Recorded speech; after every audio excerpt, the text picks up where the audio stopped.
प्रधानमंत्री नरेंद्र मोदी ने शनिवार को नीति आयोग की 10वीं गवर्निंग काउंसिल की बैठक में सभी राज्यों और केंद्र शासित प्रदेशों से टीम इंडिया की भावना के साथ मिलकर काम करने का आह्वान किया।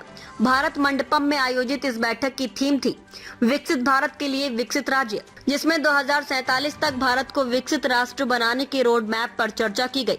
पीएम मोदी ने कहा कि जब हर राज्य प्रगति करेगा तभी भारत विकसित हो पाएगा। उन्होंने बताया कि शहरीकरण की रफ्तार को देखते हुए हमें भविष्य के शहरों की दिशा में अभी से काम करना होगा। शहरों के विकास को डेवलपमेंट, मॉडर्नाइजेशन और स्थिरता जैसे 3 स्तंभों पर आधारित करने की जरूरत बताई गई। बैठक में राज्यों से आग्रह किया गया कि वे ग्लोबल स्टैंडर्ड के अनुसार कम से कम एक टूरिस्ट डेस्टिनेशन को अंतर्राष्ट्रीय स्तर पर विकसित करें। इसके साथ ही कौशल विकास, उद्यमिता को बढ़ावा और स्थायी रोजगार के अवसरों पर भी विचार हुआ।